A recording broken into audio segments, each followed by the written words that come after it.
इसकी भी लग गई, कमाल है यार। भाई, तेरी ग्रेजुएशन कंप्लीट होने वाली है और तू यहाँ बैठ के मटर छील रहा है। कोई ट्रेनिंग कर ले ताकि तेरी नौकरी लग जाए। करने को तो कुछ भी कर लूं, पर उसके बाद नौकरी कौन देगा? शुरू कहाँ से करूं यार? इंटर्नशाला ट्रेनिंग से digital marketing, web development, data science, analytics और पाइथन जैसे बहुत सारे ट्रेनिंग्स हैं जिनसे हो सकती है जॉब पक्की। ट्रेनिंग सेलेक्ट कर और अपना करियर शुरू कर, और वो भी 100% प्लेसमेंट असिस्टेंस के साथ। इंटर्नशाला ट्रेनिंग्स, शुरुआत यहीं से। Hello and good morning to the passionate youth of our country. I, Manpreet Arora, welcome you all to the celebration of World Youth Skills Day. World Youth Skills Day is celebrated globally to promote awareness and initiate discussions among young, aspiring learners to exchange ideas and popularize the culture of skill development and entrepreneurship. And here at Internshala Trainings, with an aim to promote skill aspiration throughout the nation, we want to engage you through a series of practical learning experiences so that you can master the basics and get the confidence to put them to use. Since you all have taken out the time, I feel you understand the importance of skills and entrepreneurship and have a zeal to make a shurwaat in your career development journey. So let's begin our series of fantastic events lined ahead for you this World Youth Skills Day. They say, don't judge the book by its cover, but in some cases, a book is actually judged by its cover. You know which place it is. It's the interviewer's room. Your resume is a peep into your personality, but if you can summarize it in a way that catches the recruiter's eyes, I'm sure a bonus bunch of opportunities will come banging on your door. The next star is going to give you a head start with your career by demonstrating eye-catching and effective resume building tips. This session is presented by Tripta Singh. She's an educator and entrepreneur based out of Singapore and has trained thousands of students around the world in soft skills, in particular communication and career development skills. Tripta is passionate about empowering others by filling the gap between skills learned in traditional education system and those needed in the real world. I hope you will enjoy this webinar with her. We have a very special gift for you at the end, so stay tuned for that. तो चलिए करते हैं resume building की शुरुआत यहीं से, and let's welcome Tripta. Thank you. Thanks so much, Manpreet, for the wonderful introduction. And happy Friday and happy World Youth Skills Day to you all. It's really a pleasure to be here. And thanks for taking the time out. I hope that you guys get the most out of this session. So let's not delay it any further and let's get started with our topic today, which is how to build a strong resume. Now, resumes, as you know, it's a very large topic. It takes a long time to sort of plan and then write, rewrite, and edit your resume. So there's a lot of work you have to put in. We can't cover that all in an hour. So what we're going to do is I'm going to cover a bit of the theory. Just bear with me. You might probably you know some of this, but you might pick up on certain details that can enhance your resume writing skills in terms of structure, format, what to include, what not to include.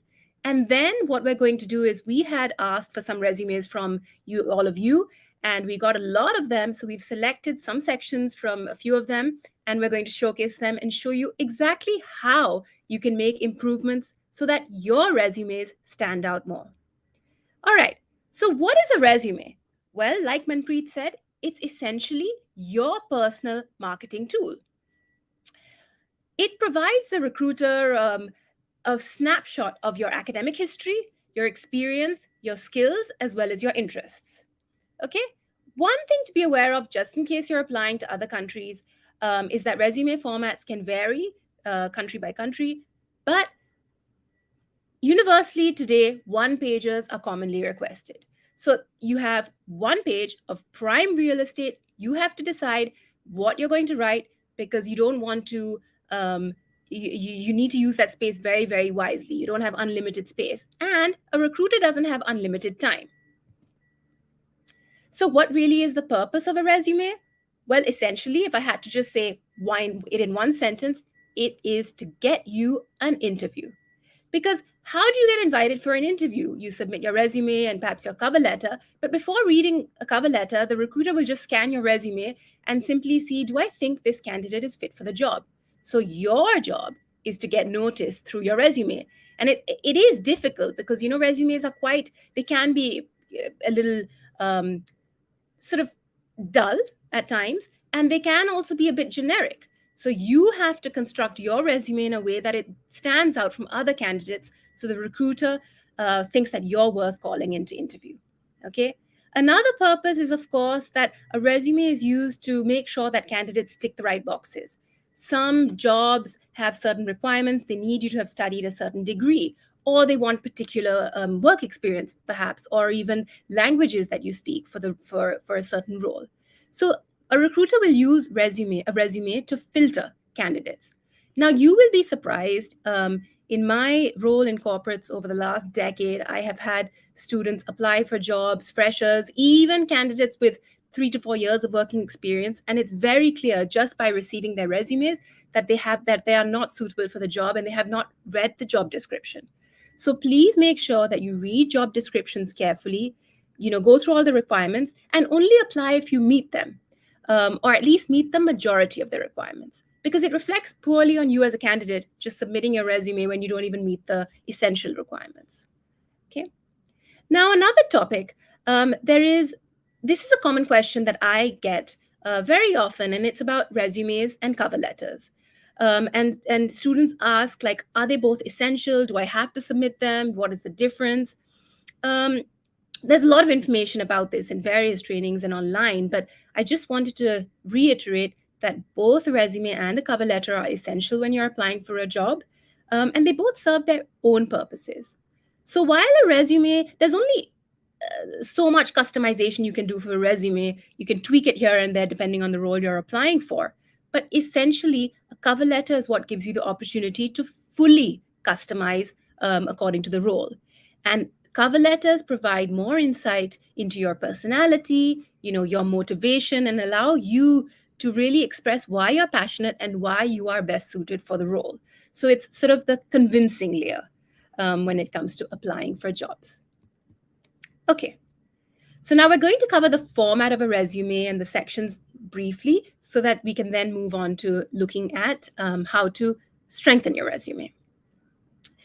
Okay, now the format of a resume in general, especially for fresh graduates, you will be creating what we call a resume in reverse chronological order, which means listing things from present to past. So you will start with your university degree, your college degree, followed by your school in the education section, and likewise in the other sections. Now, resumes have to be, these are one pages. It's essential that they're easy to read. Make sure they're neat. The layout is good. Margins are well defined. Use a readable font and keep them well spaced. And the thing to really note when you're formatting is that consistency is key. I went through the resumes that we received, and a lot of them are well formatted, and some of them have, of course, used the template available. But even using a pre-made template, what happens is I see in the beginning of the resume, at the first section, let's say, the formatting is great. But then what happens in the second section, you forget a few things. And I'll show you these examples, but please take the time out to, when you're proofreading, not only for language, also proofread for formatting. Okay. Now, I know this is probably mentioned all the time and you all know, yet there was probably only one resume out of all the resumes we received that was actually free of grammatical errors. Now, in this day and age where you have things like spell check, there really is no excuse to have spelling errors or grammar errors. So you have to check carefully and get somebody to proofread your resume for you. Okay. When it comes to formatting, you can use things like bullet points. You can use bold font. What these help to do is direct the reader, because recruiters don't really have all the time in the world. They might not be reading every single line on your resume. So what you need to do is guide them in a subtle manner. If you bold certain headings, you list things using bullet points, it helps them to understand that, this is, it helps to catch their eye, and then they can read further. Okay. Now, it's important to have clear sections, and within those sections, demarcate the sections. So you have your education section. In that, you will list all your academic history and your academic achievements. In the education section, your academic experience will be listed in, like we said, from present to past. This is important, but the academic section is basically so that employers can just see that you have a good foundation of knowledge and you meet those requirements if there are any degree requirements.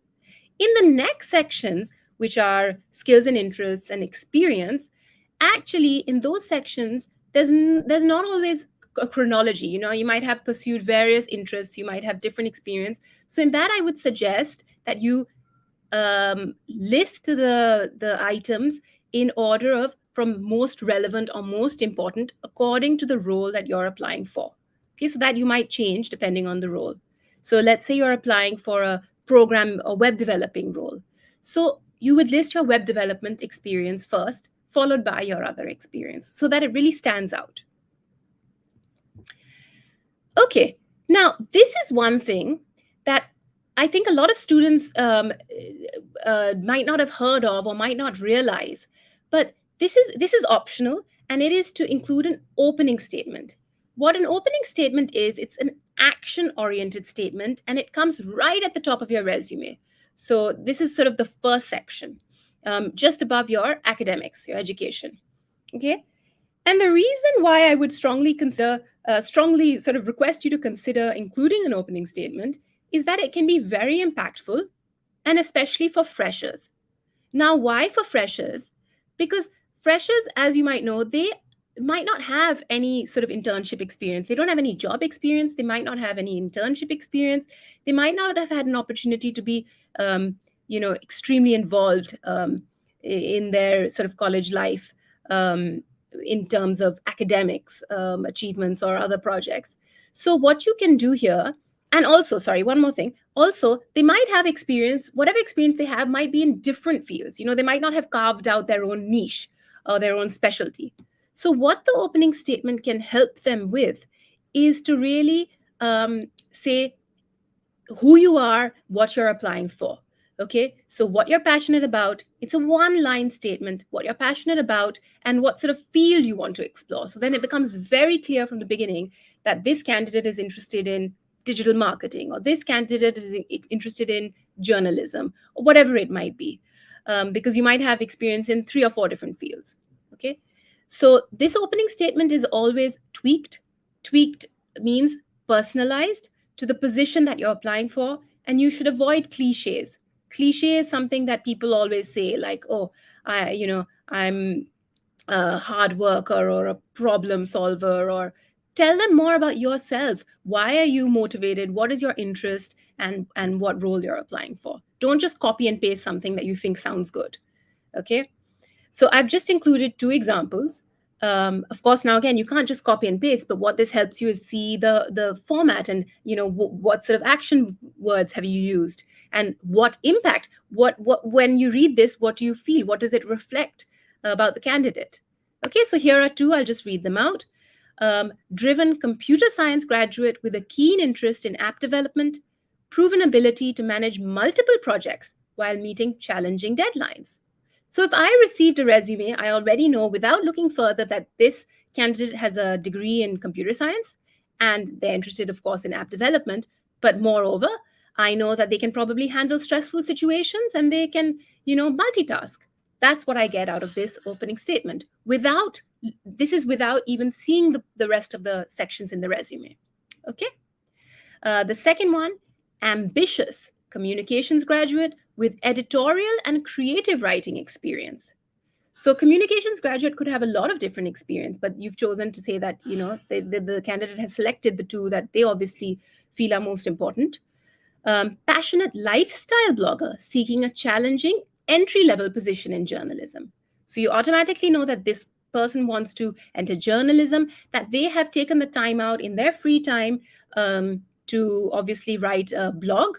So you could always ask for that sample to see their writing, and you know that they're entry level.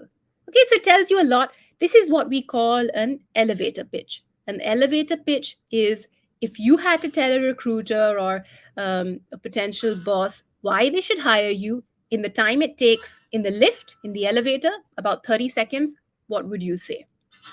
Okay. Okay, so now what to include? What are the three major sections? They are the education section, the experience section, and the skills and interest section. All right. So in the first section, your education section, I'll keep it brief. You basically state, your degree title, the institution you've graduated from, as well as your graduation date. Grades are optional. I would say include them if, of course, if you're proud of them, by all means include them. Include them if it's a requirement. Mostly it's not. But don't include them if it sort of reflects poorly on you, of course. Why would you do that? Okay. Now, in this section, you should also include relevant extra academic courses or sort of coursework, projects, maybe a thesis or dissertation, anything that is relevant to the role you're applying for, or a significant part of your academics. All right. A lot of people I saw included those sorts of things maybe in the additional details section, but it's better to keep it keep it where it belongs, in the same section. Okay. The next section is experience. Now, I would say the experience section is sort of the bulk. It's the important part of your resume. And one thing to bear in mind for those of you who are new college students is that the experience section matters, and people really look for what experience you have. So you should take the time to make, to try and ensure that you get as much experience as possible. Experience in the form of course, internships. But also, if you don't have an internship during your college year, try to be as involved as possible. Be selective, and select those activities, projects, or even volunteer opportunities that add value and enhance the sort of career path that you want to pursue, or give you an opportunity. You might not know what career path you want to pursue, and that's absolutely fine. In your first, second year, try out different roles so that you can see what you like. Is the career you think you want to pursue really what you think it is? So try to get as much experience as possible. And in this section, you can include, of course, if you've had any part-time jobs, any internships, volunteer work, or research work, include it here. But really, you have to focus on the skills and achievements rather than what you did and what the project was about. Focus on what your contribution was. If it's quantifiable, mention that, because it shows, what you managed to achieve. Do not simply just list. Don't just list, 5 things. I volunteered at an old age home. I did an internship at a hospital. Whatever you might have done, make sure you take the time out to include as much detail as possible to illustrate what your achievements were. But this should be done in a concise manner because you only have one page for your entire resume. Now, when it comes to jobs that you might be applying for a design job, or a software engineer job, a job that requires you to show some work samples, then you can always hyperlink in this section. You can include a hyperlink to your portfolio, your work samples. It might just be a LinkedIn, your LinkedIn page, or your Behance portfolio, whatever it might be. And this is, of course, optional. It's only if you have work samples to share. Okay, now the third section is your skills and interest section. And here, it just gives you an opportunity to tell the recruiters a little bit more about who you are. Quick overview, nothing too detailed, about additional skills that are not covered in the other sections, hobbies, and perhaps languages that you speak. Now, what you should do is you should only include the skills that are required for the job and that are not highlighted elsewhere. Or the skills that really serve to enhance your candidacy. Don't just list every skill that you have, and don't repeat too much, because again, you don't want to you don't want to take up more space when you have limited space, and you don't want to detract attention. You want to really try to include new and value add things. Okay, so some examples would be of skills that might be relevant to the job you're applying for. They might be video editing skills, but you have to specify the softwares that you're proficient in. Data programming, or advanced Excel skills. But let's say you're applying for a job in like design, a fashion designer. Would you need advanced Excel skills? Maybe not. So you have to really decide, okay, in my limited space, what will catch the eyes of the recruiter, and what do they want to see in the candidate for the role that you're applying for. Now, where some skills and especially languages are concerned, um, it might be important to include proficiency. Proficiency means what level are you at? Are you if you can speak Hindi, English, whatever language, are you fluent? Fluent means that you can read and write, right? Or is it only conversational? So maybe you're learning, maybe you can speak Spanish and you're at a conversational level, but you're not at the level where you can email in Spanish. So you would write conversational. Now, I must say, let's say you're doing an introduction to French course. Do you think that's a good idea to include on your resume? I would advise against it. Reason being is that you're not at any level to use French as a language, right? It doesn't really add value. It just shows that you're starting the course. Now, you could, of course, bring that up in an interview. If somebody asks you, what languages are you pursuing? Or maybe maybe you're passionate about it and you can say that you love traveling and actually you want to have an opportunity to travel abroad, and I've started this language, and etc. But I would say only include languages once you're at a sort of intermediate level. Conversational, if not fluent. Let's leave it at that, because what you can use to enhance, what you can use to actually work. Okay. Now, why are interests important to include? What purpose do they serve? Well, they give a recruiter a little more insight into who you are, what you like, not just about your academics and your experience. And they can also serve to break the ice. So let's say, try not to be, don't be generic. Don't just write, you might love reading, but don't just write reading.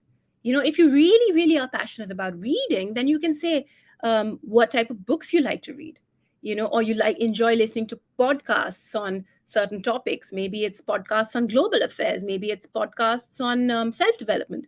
Give it a little more context. Don't just say reading, traveling, cooking, watching TV. No, try to make them a bit more. Think about what are your interests that differentiate you from the other candidates. Maybe you like hiking. So if hiking is one of your interests, or mountain biking, something like that, whatever, it doesn't have to be sporty. Maybe watercolor painting.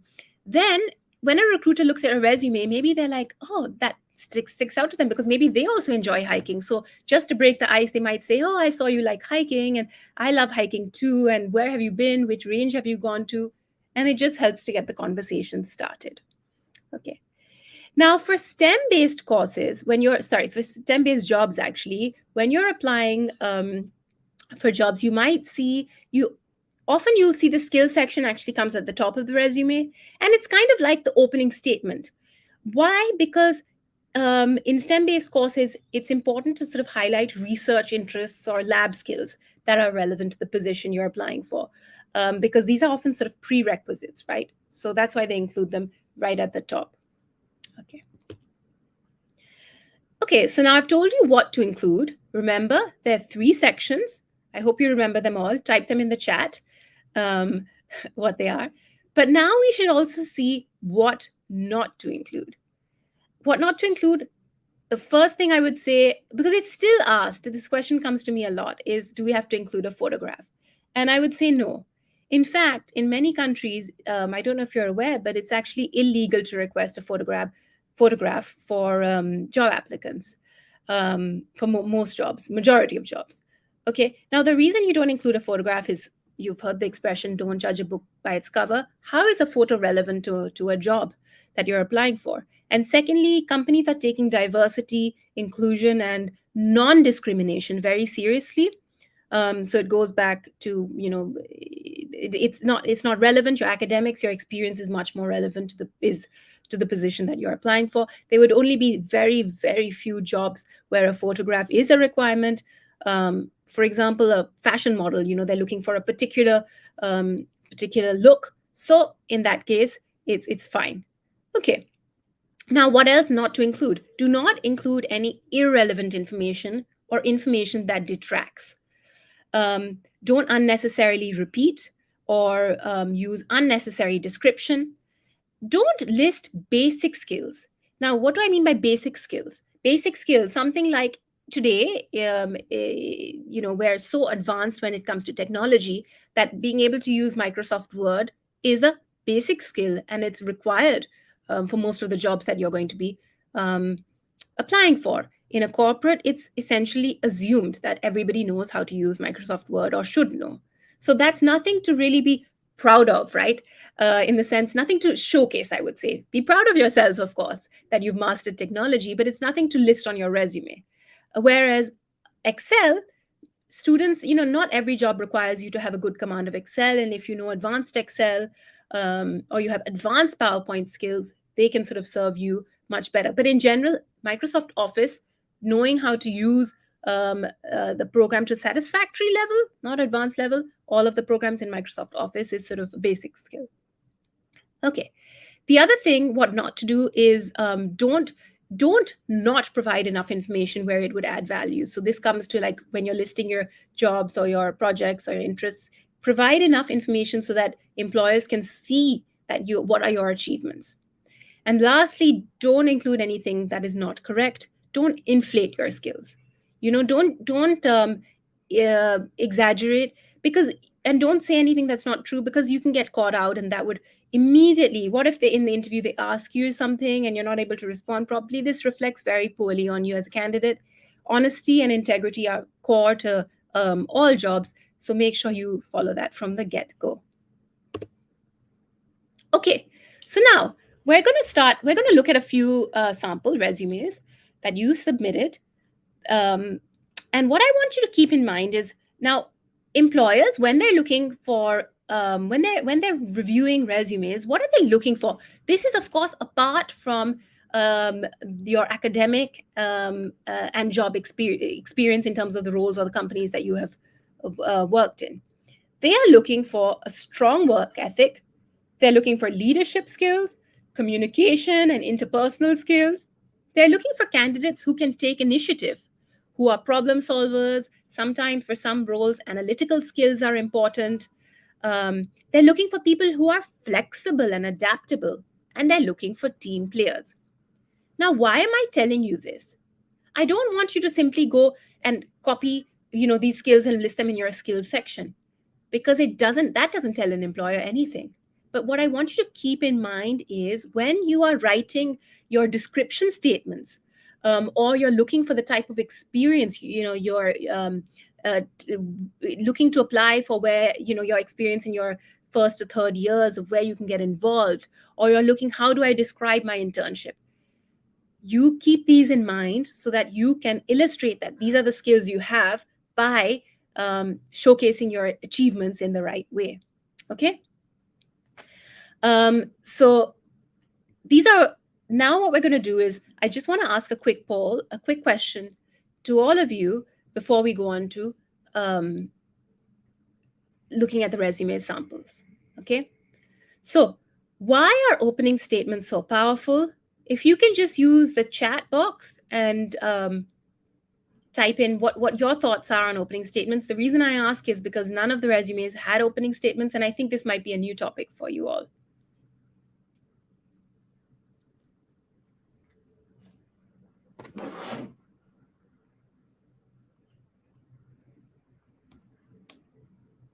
So why are opening statements so powerful?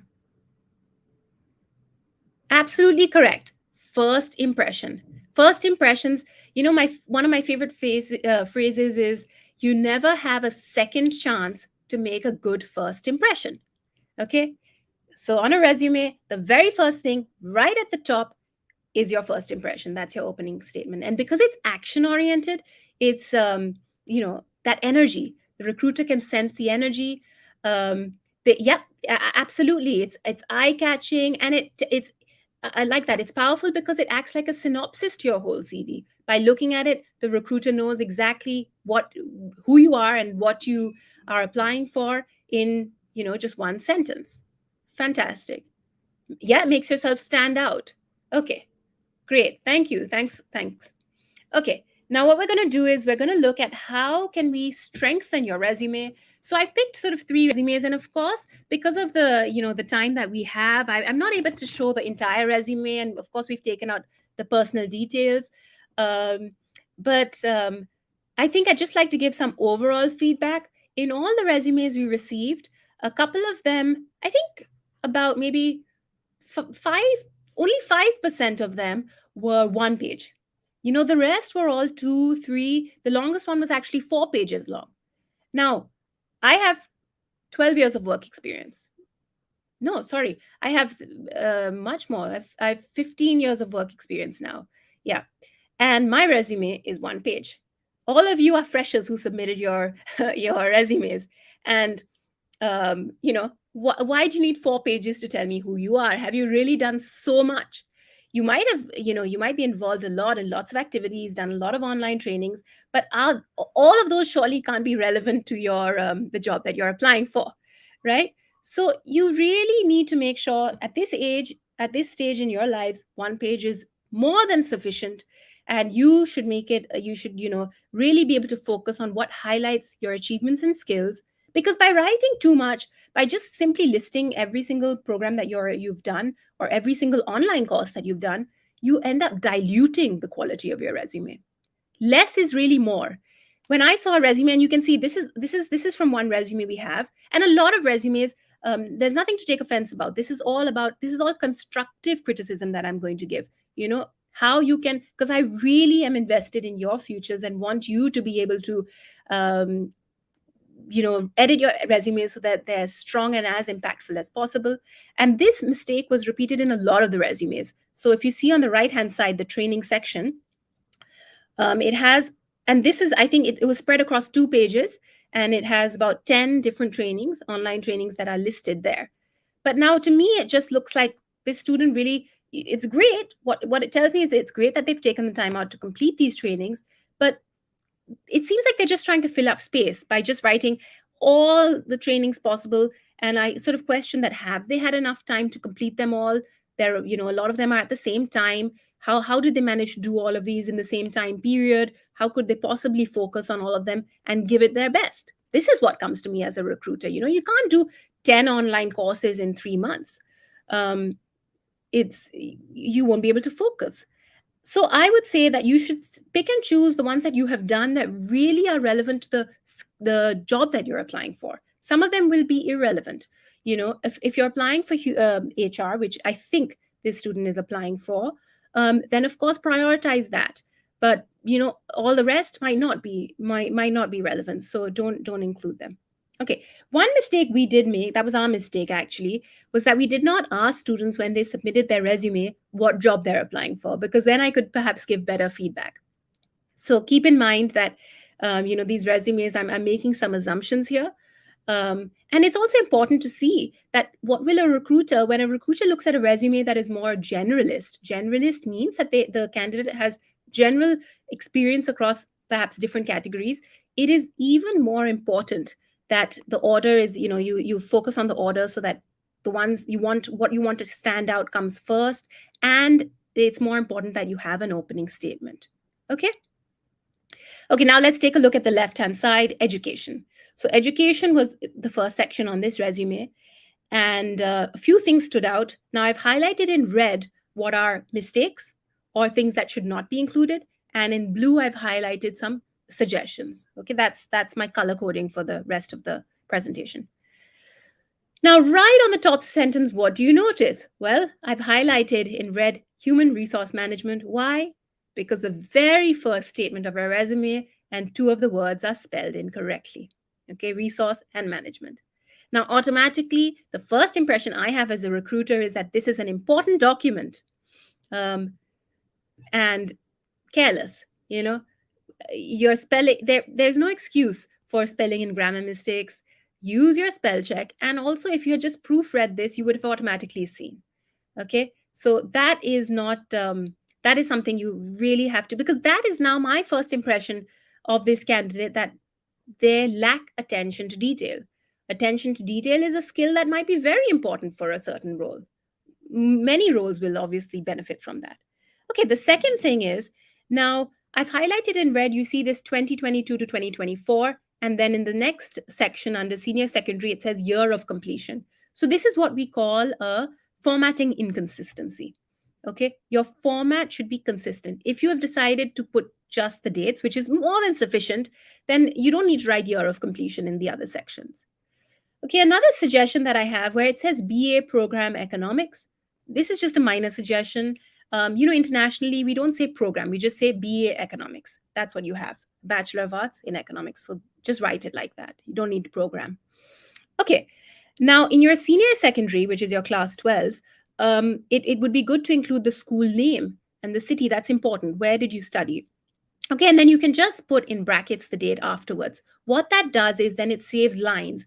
If you remove these dates and you just include them in brackets after your the name of your institution, you will already save one line per academic history, and so you've saved 4 lines altogether. Okay, all right. So in the second section, which would be your trainings actually will come under your second section, which is called experience. The main feedback was that it's really too long. Focus on pick and choose the ones that highlight that are most relevant to what you're applying for, and then also the descriptions have to be edited. And let me show you how. Okay, illustrating it using this what you've called positions of responsibility. Now, positions of responsibility, it's fine as a section heading, but I think what you should do is my suggestion would just be showcase your responsibility through your involvement, through the descriptions, rather than having the whole section titled positions of responsibility. Instead, you could keep it more generic and say skills and experience, because then you can include much more under this section. Okay, so the first thing, part of launch of a new MA program which consisted in creating PowerPoint presentations. This tells me that obviously you were selected, I'm sure. Now, a new, what was the MA program? I assume that it's a master's degree program. Was it involving, what was it, something to do with design skills? I really need to know more information about it, and I want to know what was your part of the launch. How many students or participants were you were involved in the signing up for this program? Okay, this doesn't really tell me that much. I don't know that. Were you the designer, or were you a coach or facilitator? All right. Now the second one, MC and speaker at this particular conference. Now, it's a great way to showcase your communication skills by showing that you're an MC, but we need more detail. This is just a suggestion, of course. I want to know how big was the event. So I would say MC and speaker for a prestigious event, name the event, if you think it would add value, with how many attendees. If an event has 10 attendees, 50 attendees, or 250 attendees, that's a big difference. It shows that you're confident with public speaking. And then, of course, you presented a research paper on what is the topic. So it tells me that you are obviously capable enough in this topic to be able to speak in a large crowd. All right. Now, the third thing, taught students of age group so-and-so subjects, English, maths, and science at my apartment building. Why have I highlighted apartment building with red? Because does that add any value? It doesn't. It doesn't matter where you tutored them. Remove it.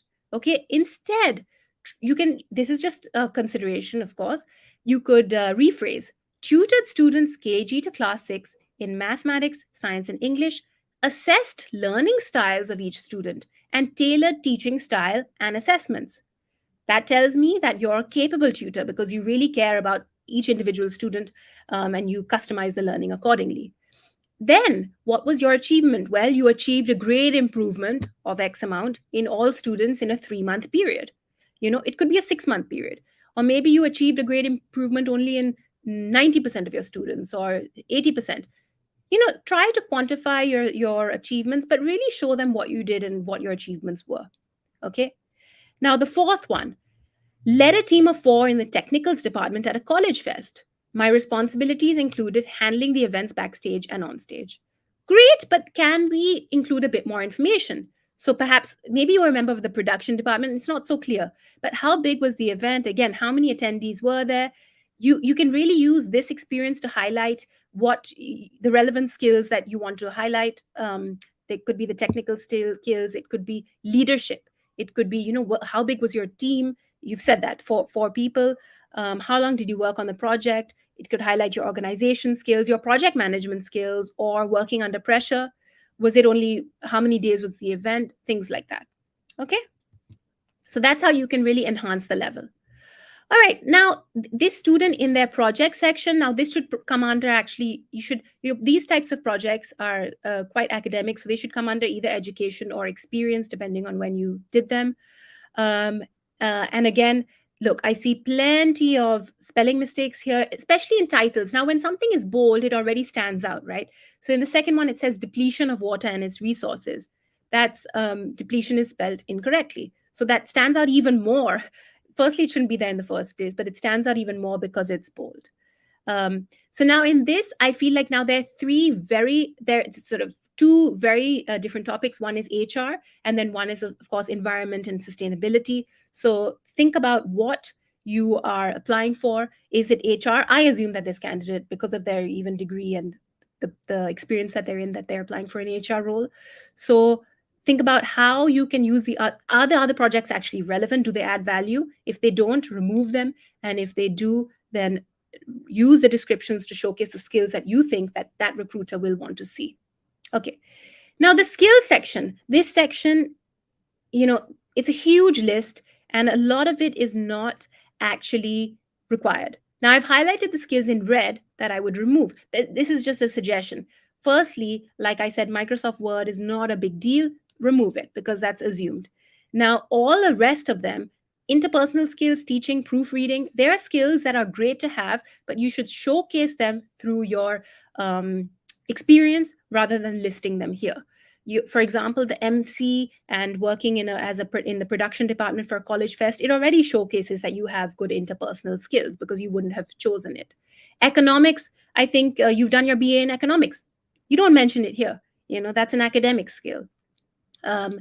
Now, proofreading, I find this kind of ironic because there's a lot of errors in this. So this will, proofreading is not a skill. Yes, if you're applying for an editing role, then you would show, your proofreading experience, but it's not a skill. And also the student has not proofread carefully. So really choose the programs that really be specific, prioritize, include value add skills only, also cluster skills by category. So when you have like languages, put them all in the same next to each other.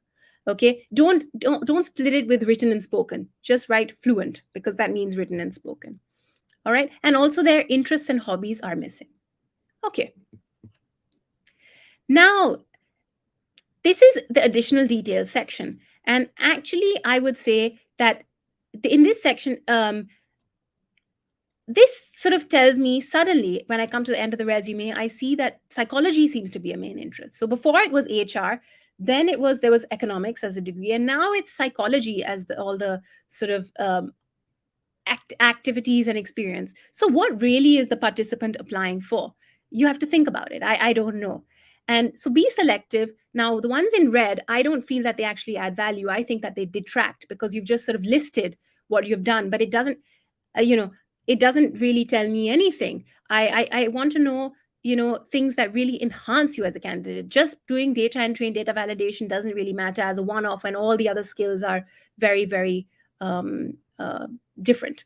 Okay, so be selective. And I think you don't even need the additional details section. I think you should just pick and choose what is relevant and include it under the skills and interests or your experience section.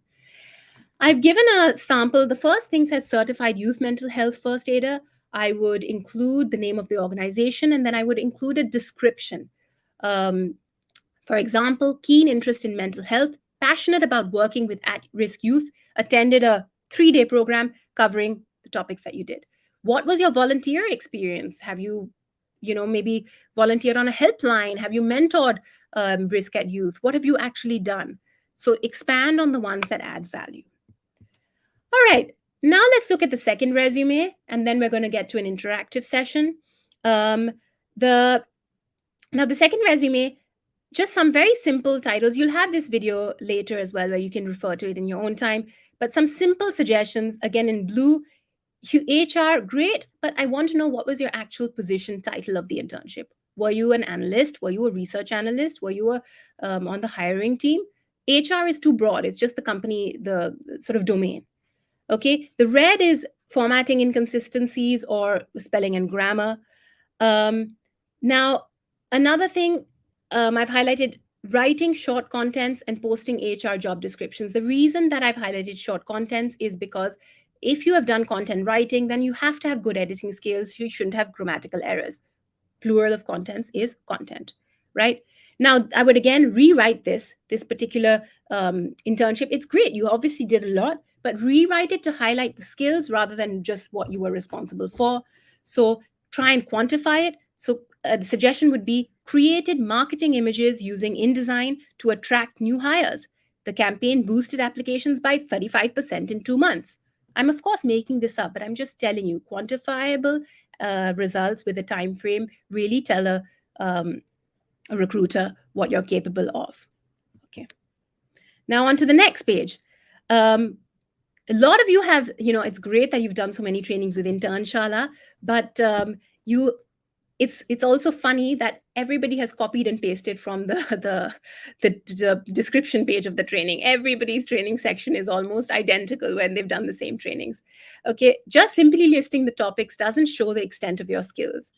Think about, will advanced Excel skills be required for the job, or are they just good to have? Pinpoint clear utility. So here are some suggestions. The first one, automate filters using conditional formatting to sort customer databases. So I can see clearly that if you're capable of this, I will know what types of work you can do on Excel. All right, now the last, now additional sections, again, multiple spelling errors, which is unacceptable. It doesn't really show anything. Actually, it shows me that this candidate has just written it for the sake of writing. They don't really have any level of motivation. I would suggest you replace this with an opening statement at the top of your resume. So, for example, passionate about using social media marketing to increase customer brand engagement with a focus on sustainability and the environment. So I know that you want to work with a company that is environmentally conscious and you want to work in the social media marketing team, right? By just saying that I'm looking for internship opportunities to give a start to my theoretical knowledge, I don't know what type of opportunity you're applying for. And secondly, please bear in mind that when you're looking for internships, you are generally looking for practical experience rather than theoretical experience. Okay, so now what we're going to do is I'm just going to leave this up for you to review later. It's sort of an activity that you can do in your own time because I want to get to questions now. I have picked up another section from a different resume and I've highlighted it 1, 2, 3. What I want you to do is pause the video here later on in the replay. And then I want you to think to yourself, hey, how can I improve section 1? How can I improve section 2? How can I improve section 3? Or is section 3 even required, or where should it go? Like I said, additional details is for something that is not a skill, not an interest, and not academic.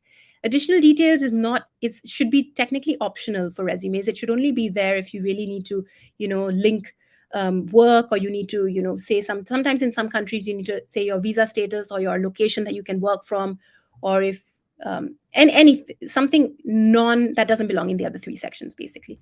So now what you should do in your own time, try to rewrite these sections, try to highlight what is good, what is not so good, and how you can improve it. And then on the next slide, I'm just going to keep it up briefly. I have included some of my own feedback. Okay, not all of it, but just some of it to see, did you pinpoint this? So pause the video on the first page, do this exercise in your own time, and then have a look at the suggestions that I have included in my annotations. Okay, thank you so much for your time. I know it's not it's not so easy on a Friday morning to pay attention for so long, but I really hope that we have tried to put as much information that is useful into this. Now, Manpreet, over to you, and then I'll take some questions. We have 10 minutes left. Thanks, Tripta, for the amazing session. For someone just starting their career, we believe today's workshop has definitely been a great shurwaat, and our audience have learned effective ways of developing their resume. So, Tripta, before we open the floor to our audience for their questions, I have a quick question for you. My question is that if someone wants to really ace their resume game and land their dream job, what is the way ahead for them and what can they actually do to achieve it? Okay, great question, Manpreet. I think, I don't know if you all know, we have actually a course in business communication skills. And that course includes a major component on resume writing as well as cover letter writing. It actually prepares you as a candidate for all sorts of the job application, all parts of the job application process, even interview skills. So take a look at it, see if it interests you. You'll get a lot of advice, templates, and activities, a project unit as well.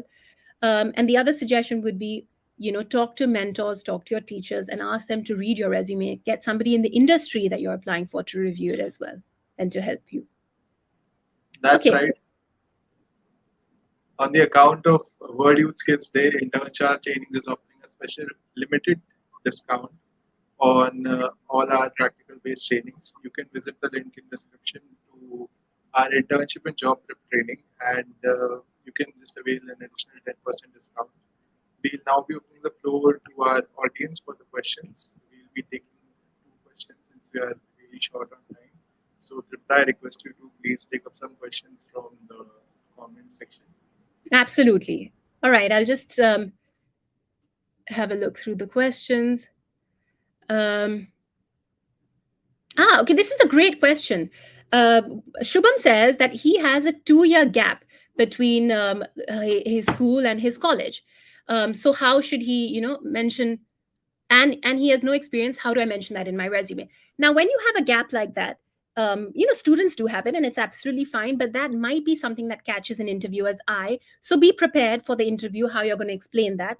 In terms of the resume, you don't have to write the reasons of the gap, but what you should do is ensure that that gap is not felt as something bad.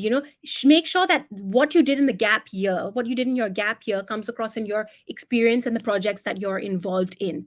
So really say, what did you do with your time? How did you fill that gap, right? And keep in mind that the skills that you're looking for, sometimes practical skills, like you might have traveled, I don't know what you did, you might have done some volunteer work. The soft skills that you can get can be even more impactful, as in terms of your character development, and count a lot. So don't worry. A lot of people have gaps, as long as you can explain them and you utilize your time well. Some people are asking for templates. Just have a look online. There are lots of sample templates, but please do not copy. Make sure you use them for reference only. Okay. Chirag says that he has a total of 6 internships. Mentioning all of them makes your resume a 2-page document. What should you do? Well, I think you guys can answer this for yourself. Prioritize. If you have so many internships, great, but really choose the ones that are relevant. And it might, 3 might be relevant to a certain role and 3 to another role. So pick and choose. You can mention the additional ones when you in an interview if it's relevant. Okay, I would rather be focused on seeing the internship and seeing your achievements rather than just having a list of 6 internships. That's right. I think, Tripta, that's going to be all for today. Thank you so much for the session. Thank you so much, Man. And for everyone here, now that you've learned about making an effective resume, the next step is to ace the HR interview round, right? So we've got you covered there as well. Our next session will commence at 12, where top HR managers will tell you what they look for in a candidate.